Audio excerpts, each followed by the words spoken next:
नमस्कार दर्शकों, आप देख रहे हैं फास्ट वे न्यूज़। इस समय हमारे साथ पठानकोट के पूर्व विधायक अमित विज जी हैं। आइए आज उनसे बात करते हैं। काफ़ी समय के बाद वो भी टीवी पे आए हैं और जानते हैं उनके विचार।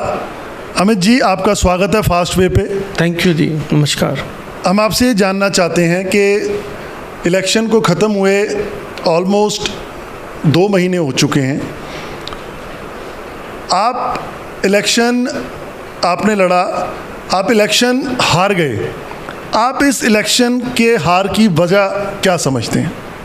मैं तो सबसे पहले पठानकोट के मेरे हलके के विधानसभा के लोगों को बहुत धन्यवाद करना चाहता हूं और उन्होंने बढ़ चढ़ के वोट किया। हार जीत तो लगी रहती है और मगर जिस तरीके से बदलाव की आंधी चल रही थी, एक बार मौका देना चाहते थे लोग आम आदमी पार्टी को पंजाब में।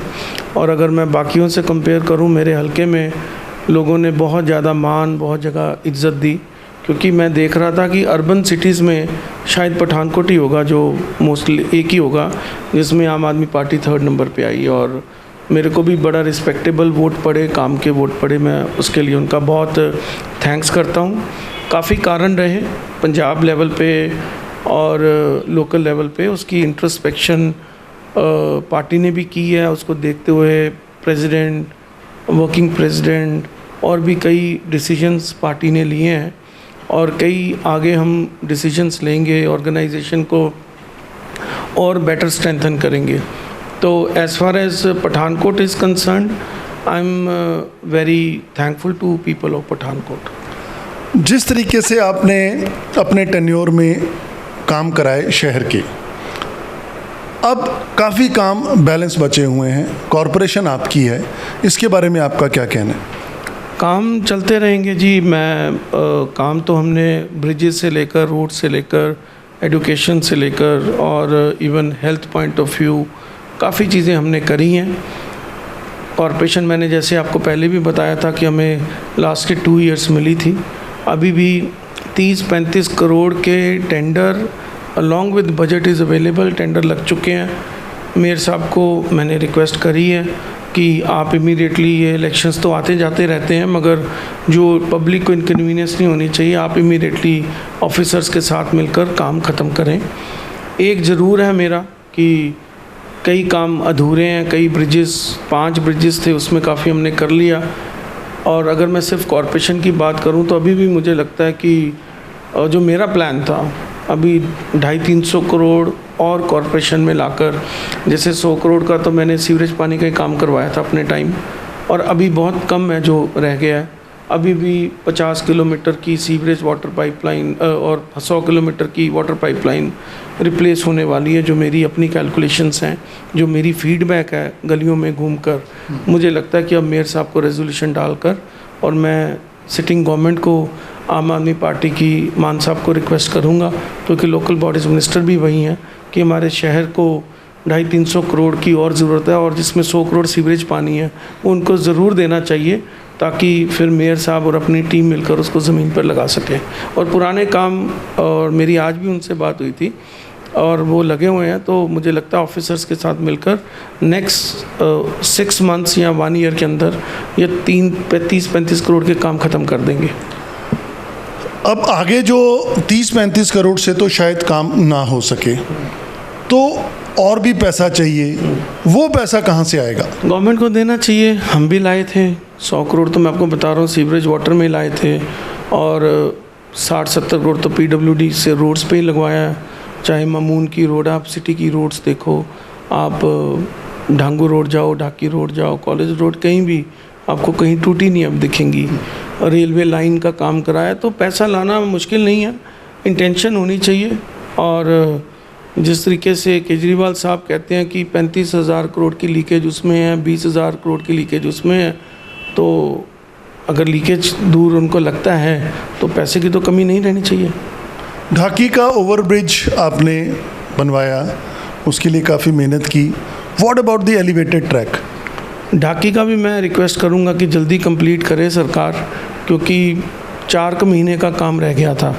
कोरोना की वजह से मेरी भागदौड़ बहुत रही, उसके बेसिक अप्रूवल हो चुके हैं, और ढाकी का ब्रिज बनने से भी इट्स 80% वर्क इज़ ओवर और 20% काम सारा बचा है, तो वो ख़त्म करना चाहिए। Elevated track as far as state government and Amit Vij is concerned, मैंने अपना काम पूरा किया था। हमने 120 करोड़ का एडमिनिस्ट्रेटिव अप्रूवल भी लाकर दे दिया हुआ है, और चन्नी जी भी पीछे आए थे, वो भी बोल कर गए। अब ये जो भी होना है वो सेंटर से होना है, और मैं रिक्वेस्ट करूँगा सनी देओल साहब से कि चलो 3 साल, आई डोंट नो कि किस कारणवश आप टाइम नहीं दे पाए, मगर आप प्लीज़ इसके पीछे पड़ के इस एलिवेटेड ट्रैक को सिरे चढ़ाएं। सर, केजरीवाल साहब, आम आदमी पार्टी की सरकार, भगवंत मान जी ने भी ये कहा है कि हम बिजली फ्री देंगे 300 यूनिट पर मंथ, पर हालात कुछ दिनों से ऐसे हैं कि बिजली ही नहीं है।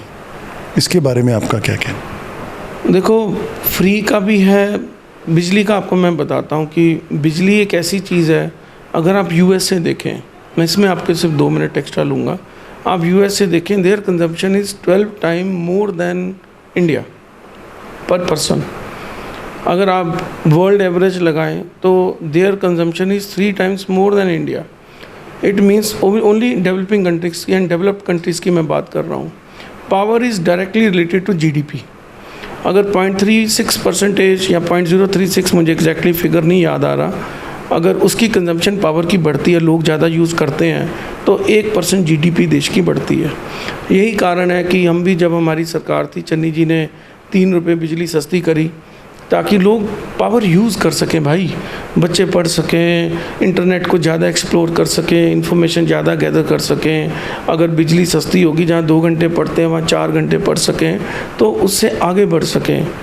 ये जो कंसेप्ट इनका मुझे समझ नहीं आया। 300 यूनिट फ्री देना मंथ का, 600 यूनिट फ्री देना 2 महीने का, was a very good decision, और मुझे लगता है कि वो फ्री देना चाहिए जो इन्होंने बोला। मगर आप इतने राइडर लगाकर, आप रादर इकॉनमी को आगे लेकर जाने की बजाय लोगों को रिस्ट्रिक्ट कर रहे हो कि आप बैलगाड़ी के टाइम में वापस चले जाओ, 6 घंटे बिजली चलाओ और बाकी टाइम बिजली मत चलाओ ताकि 300 यूनिट में अपना गुजारा कर लो। ये टाइम नहीं है भाई। अब जब तक बिजली नहीं होगी, ऑनलाइन स्टडीज़ कैसे होंगी, बच्चे इंटरनेट कैसे एक्सप्लोर करेंगे, बच्चे कोचिंग कैसे लेंगे, बच्चे ट्रेनिंग कैसे लेंगे, तो ये बड़ी चीज़ें मैटर करती हैं। मैं गवर्नमेंट को ये कहूँगा कि जो 600 यूनिट का वादा किया था, irrespective of any caste, any creed, anything, सबको फ्री देनी चाहिए। ये आपका प्रॉमिस था, इससे आप प्लीज़ बैकआउट मत करें। सेकेंडली, ये फ्री देने के बाद ये ना हो कि हमारा जो 3 रुपये यूनिट सस्ता किया था उसको आप महंगा कर दें। तो इस चीज़ को मान सरकार को और केजरीवाल जी को पर्सनली ध्यान देना चाहिए। पर अमित जी, यहाँ तो बिजली ही नहीं है, घरों में लोगों के ना पानी है ना बिजली है, पूरा दिन बिजली के कट लगते हैं। ये क्या है? ये टोटल कम्प्लीटली मैं तो कहूँगा एडमिनिस्ट्रेटिव फेलियर है, और ये फेलियर मैंने एक बार सेकेंड वेव में दिल्ली में देखा था। और दिल्ली में जब सेकेंड वेव थी, मैं अपने शहर को संभाल रहा था। मेरे डिस्ट्रिक्ट में ना मैंने ऑक्सीजन की, ना टॉसिली की, ना किसी दवाई की, ना बेड की कोई कमी आने दी, ना फर्स्ट वेव में ना सेकेंड वेव में। मगर मैंने दिल्ली में देखा था कि इतना एडमिनिस्ट्रेटिव मेस था कि लोग हॉस्पिटल्स के बाहर उनकी जान गई सांस की वजह से, ऑक्सीजन सिलेंडर की वजह से। वहाँ लाखों रुपए के तो उन्होंने दवाइयाँ बेची। जो एक टॉसिली थी 10-10 लाख रुपए की बिकी। मैंने रेमडेसिविर यहाँ इंश्योर किया कि 3000 से ऊपर ना जाने दिए।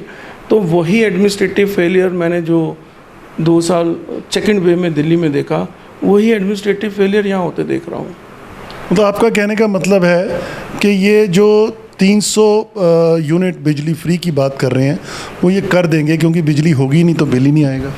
देखो, मेरे हिसाब से लाइटर साइड पे कहना मजाक में अलग है, मगर it's a very serious issue. गरीब लोगों की आस्था के साथ जुड़ा। मैंने आपको फिर बोला है, power is directly link to GDP which is link to personal growth of everyone, business community, education, everything. तो ये इनको करना चाहिए। और ये कह रहे हैं 24 घंटे, इन्होंने कहा था कि हमारे टाइम 24 घंटे की श्योरिटी दी थी। तो एटलीस्ट जो हमारी सरकार छोड़ के गई है, at least we were near 24 hours. सिर्फ मॉनसून में या जब आंधी आती थी, कोई पेड़ गिरता था, तो उस टाइम भी मैं इंश्योर करता था कि 1 घंटे में रेक्टिफाई हो जाए। अदरवाइज़ बिजली नहीं जाती थी। एटलीस्ट जो हम छोड़ के गए हैं उसको तो सस्टेन कर लें। अमित जी, एक बहुत बड़ा मसला जो अभी उठा हुआ है, बाकी पार्टियों ने भी उठाया है, 30,000 रुपया जो पंजाब निर्माण का बांटा था, उसमें कह रहे हैं काफ़ी लोगों को गलत दिया गया है, गलत तरीके से बांटा गया है। इसके बारे में आपका क्या कहना है? देखो, 3 पॉलिसीज़ थी। सारे एमएलएज़ ने सीएम चन्नी जी को रिक्वेस्ट करी जाके। एक, हम 1.25 लाख रुपए देते हैं अर्बन एरिया में, अगर किसी का घर है उसको एक्सपैंड करना है तो government of India, state government मिलके पैसा देती है। एक होता है किसी के पास ज़मीन पड़ी है तो अगर अर्बन एरिया है तो उसको हम 2.25 लाख रुपए देते हैं, स्टेट सेंट्रल गवर्नमेंट की पॉलिसी मिला के, प्लस गांव में है तो 2.5 लाख रुपए देते हैं। मगर हम कई जगह एमएलएज़, हमारी फीडबैक नहीं, हम जब आम आदमी पार्टी के एमएलएज़ जाएंगे तो वो भी फेस करेंगे। किसी की छत गिर रही है, किसी का लेंटर लीक कर गया है, वो नीचे बेचारे सो रहे हैं, ऊपर से वो सीमेंट गिर रहा है, तो उसकी पॉलिसी कोई भी नहीं थी। तो फिर गवर्नमेंट के पास जब हम सारे लेकर गए तो एक पंजाब निर्माण में पॉलिसी निकली कि 35,000 रुपये तक किसी को भी पॉलिसी दे सकते हैं, और उसमें deputy commissioner concern being an IAS officer, senior officer, वो कमेटी बनाकर देता है। एज़ फार एज़ पठानकोट की बात करें तो उसमें डीसी साहब हमारे आईएएस अफसर थे, उसमें एडिशनल कमिश्नर थे, उसमें जॉइंट कमिश्नर कॉरपोरेशन थे, उसमें सेक्रेटरी हमारे राहुल जी जो कॉरपोरेशन के ईमानदार कहा जाता है वो थे, और ये सारे लोगों ने मिलके एक पॉलिसी बनाई। डीसी साहब ने 2 किलोवाट इसलिए किया क्योंकि आप देखो भगवंत मान जी भी 300 यूनिट सबको फ्री दे रहे हैं, उसमें पॉलिटिकल लोग भी हैं। तो ये 2 किलोवाट के अंडर वो कमेटी बनी।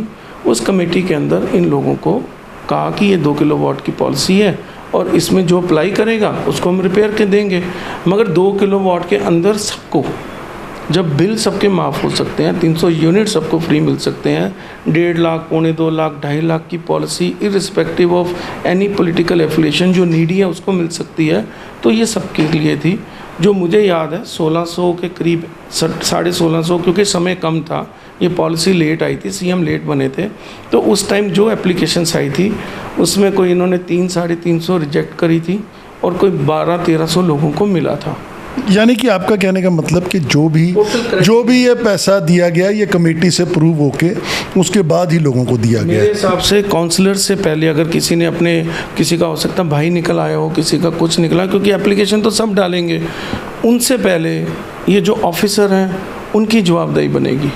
उन्होंने तो आज कोई एप्लीकेशन डाल दे तो ये तो पॉलिसी के अंडर किसी ने डाल दी, अब पॉलिसी के हिसाब से है नहीं है वो तो ऑफिसर्स को देखना है ना।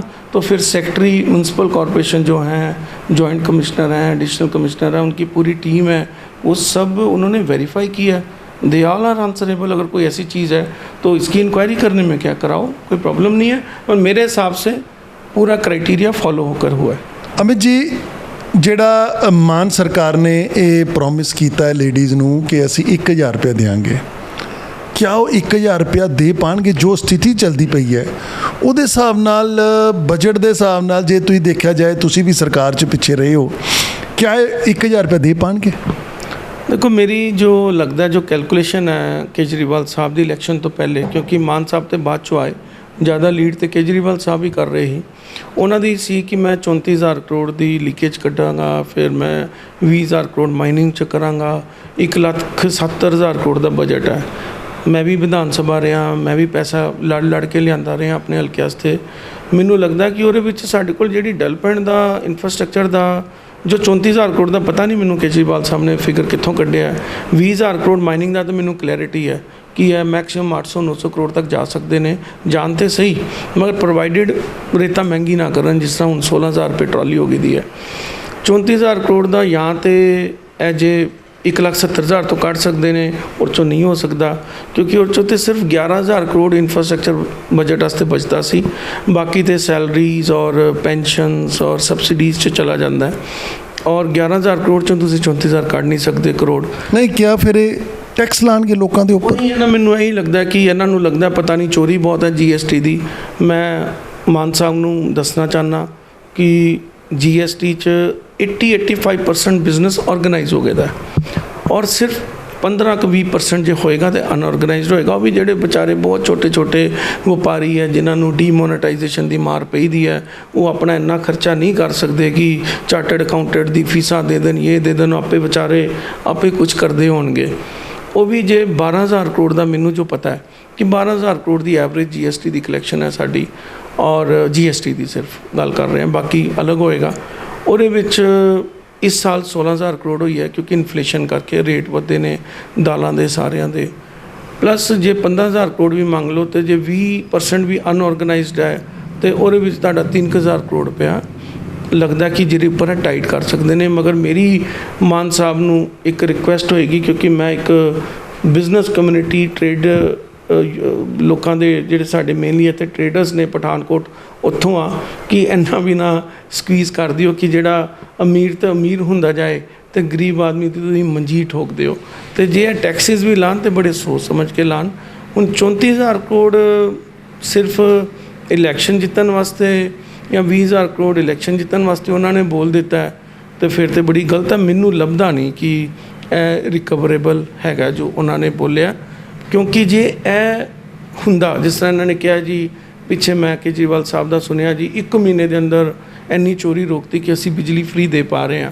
ਜੇ ਤੁਸੀਂ 1 ਮਹੀਨੇ 'ਚ ਇੰਨੀ ਚੋਰੀ ਰੋਕਤੀ, ਬਿਜਲੀ ਫ੍ਰੀ ਦੇ ਪਾ ਰਹੇ ਹੋ, ਹੁਣ ਇਹ ਪਤਾ ਚੱਲਿਆ ਕਿ ਇਹਨਾਂ ਨੇ ਜ਼ੀਰੋ ਦੀ ਸਰਕਾਰ ਬਣੀ ਹੈ, 5500 ਕਰੋੜ ਰੁਪਏ ਦਾ ਲੋਨ ਚੁੱਕਿਆ ਹੈ ਆਪਣੀ ਸਰਕਾਰ ਚਲਾਉਣ ਵਾਸਤੇ, ਫਿਰ ਉਹ ਕਿਉਂ ਚੁੱਕਿਆ?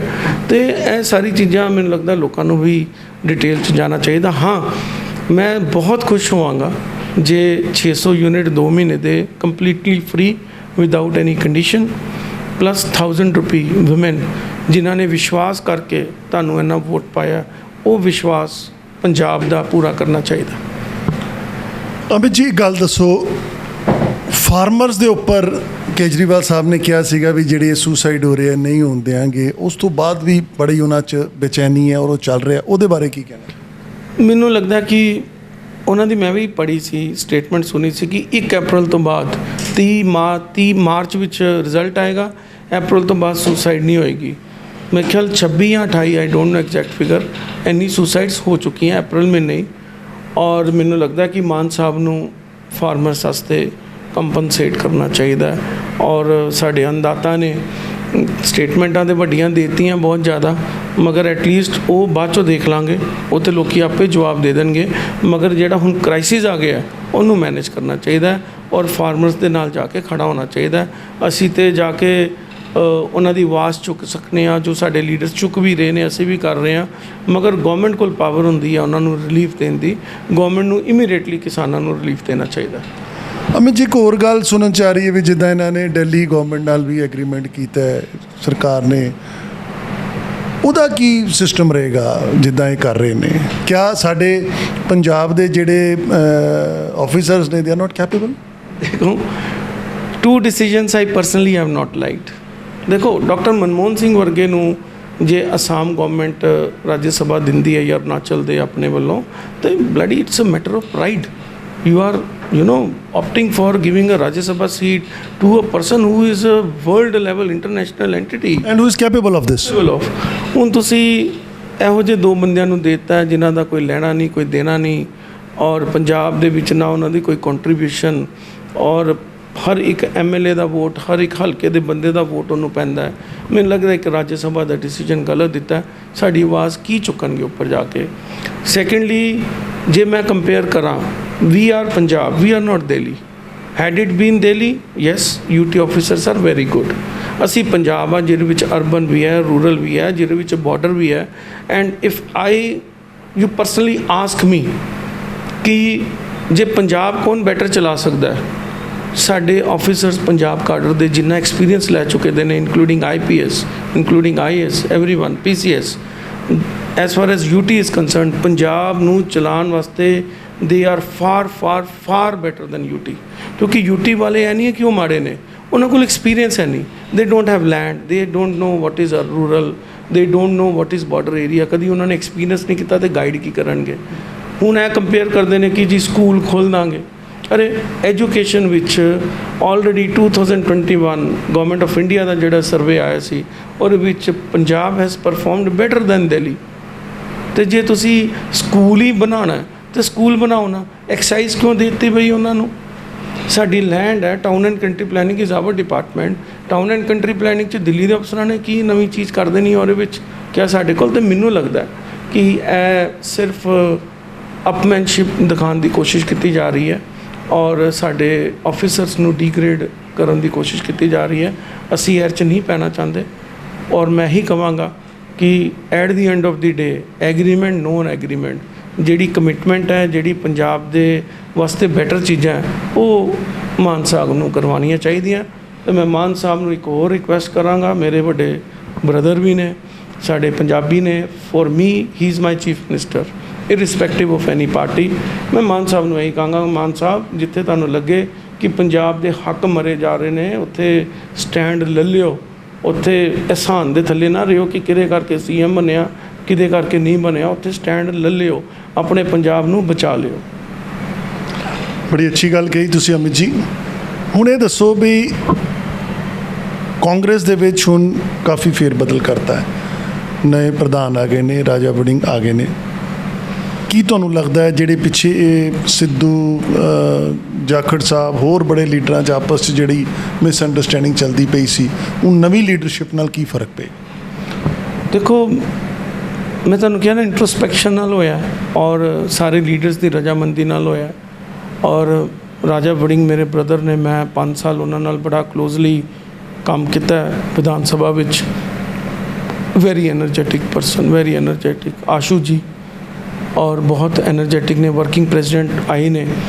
ਮੈਨੂੰ ਲੱਗਦਾ ਕਿ ਇਹ ਦੋਨੋਂ ਮਿਲ ਕੇ, ਕਿਉਂਕਿ ਆਰਗੇਨਾਈਜੇਸ਼ਨ ਦਾ ਭਾਰ ਇਹਨਾਂ ਦੇ ਉੱਪਰ ਹੈ ਅਤੇ ਅੱਜ ਦੀ ਡੇਟ 'ਚ ਜਿਹੜੀ ਸਟਰੈਂਥ ਹੈ ਆਰਗੇਨਾਈਜੇਸ਼ਨ ਨੂੰ ਦੇਣ ਦੀ ਜ਼ਿਆਦਾ ਲੋੜ ਹੈ, ਕਿਉਂਕਿ ਆਖਰਲਾ ਲਾਸਟ ਇਲੈਕਸ਼ਨ ਅਸੀਂ ਵਿਦਆਊਟ ਆਰਗੇਨਾਈਜੇਸ਼ਨ ਤੋਂ ਲੜੇ ਹਾਂ ਔਰ ਉਹਦਾ ਸਾਨੂੰ ਬਹੁਤ ਜ਼ਿਆਦਾ ਨੁਕਸਾਨ ਹੋਇਆ। ਉਹ ਕਿਉਂ ਨਹੀਂ ਬਣ ਪਾਈ ਆਰਗੇਨਾਈਜੇਸ਼ਨ, ਉਹ ਹੁਣ ਇੰਟਰੋਸਪੈਕਸ਼ਨ ਦਾ ਟਾਈਮ ਹੀ ਟਾਈਮ ਹੈ। ਪਰ ਮੈਂ ਹੀ ਕਹਾਂਗਾ ਕਿ ਇਹ ਦੋ ਸਾਡੇ ਭਰਾਵਾਂ ਨਾਲ ਜਿਹੜੀ ਮੈਡਮ ਨੇ ਦਿੱਤੇ ਨੇ, ਸੋਨੀਆ ਗਾਂਧੀ ਜੀ ਨੇ, I think Punjab will, especially Congress will, organization will grow and we will be able to fight for our people and make it much better Punjab। Amit ਜੀ, ਜਾਂਦੇ ਜਾਂਦੇ ਗੱਲ ਦੱਸੋ, 5 ਸਾਲ ਤੁਸੀਂ ਐਜ਼ ਏ MLA ਕੰਮ ਕੀਤਾ ਪਠਾਨਕੋਟ 'ਚ। ਹੁਣ after losing, what is your plan for the next 5 years? ਦੇਖੋ, ਮੈਂ ਇਹਨੂੰ losing नहीं कहूँगा। For me every step is every every time one should learn, everyone has a role to play। 5 ਸਾਲ ਮੈਂ ਲੋਕਾਂ ਦਾ ਬੜਾ ਅਹਿਸਾਨਮੰਦ ਹਾਂ ਕਿ ਪਹਿਲੀ ਵਾਰੀ ਚੁਣਿਆ, ਮੈਨੂੰ ਸਰਕਾਰ 'ਚ ਰੱਖਿਆ, ਮੈਂ ਆਪਣੇ ਇਲਾਕੇ ਵਾਸਤੇ ਕੰਮ ਕਰ ਸਕਿਆ। ਹੁਣ ਸਾਡੀ ਗਵਰਨਮੈਂਟ ਨਹੀਂ ਹੈ ਨਾ, ਉਹ ਜੋ ਰੋਲ ਮੈਨੂੰ ਲੋਕਾਂ ਨੇ ਦਿੱਤਾ ਔਰ ਬੜਾ ਰਿਸਪੈਕਟਫੁਲੀ ਦਿੱਤਾ, ਜਿਸ ਤਰ੍ਹਾਂ ਮੈਂ ਪਹਿਲੇ ਵੀ ਕਿਹਾ।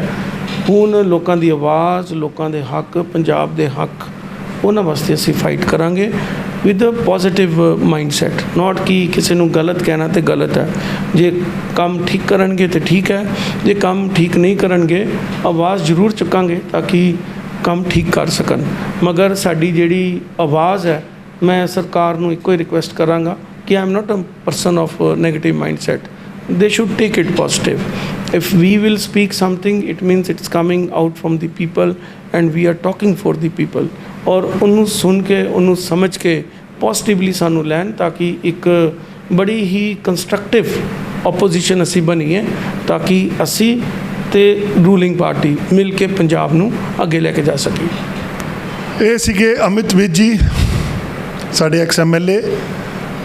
ਅਸੀਂ ਇਹਨਾਂ ਨੂੰ ਆਪਣੀ ਫਾਸਟਵੇ ਵੱਲੋਂ, ਆਪਣੇ ਵੱਲੋਂ ਬਹੁਤ ਬਹੁਤ ਸ਼ੁਭ ਕਾਮਨਾਵਾਂ ਦਿੰਦੇ ਹਾਂ ਵੀ ਉਹ ਸ਼ਹਿਰ ਦੇ ਵਿੱਚ ਅੱਛੇ ਤਰੀਕੇ ਨਾਲ ਕੰਮ ਕਰਨ, ਜਿੱਦਾਂ ਅੱਗੇ ਕੰਮ ਕੀਤਾ ਹੈ, ਅੱਗੇ ਪਾਵਰ 'ਚ ਕੰਮ ਕੀਤਾ ਹੈ, ਹੁਣ ਵੀ ਕਾਰਪੋਰੇਸ਼ਨ ਇਹਨਾਂ ਦੀ ਹੈ।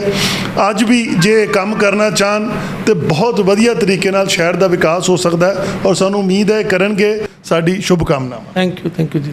फास्ट वे पठानकोट की हर खबर को सोशल मीडिया पर देखने के लिए आप fast way news Pathankot YouTube channel, Facebook page को लाइक कीजिए, ट्विटर और इंस्टाग्राम पेज को फॉलो कीजिए और fast way news Pathankot YouTube channel को सब्सक्राइब करना ना भूलें।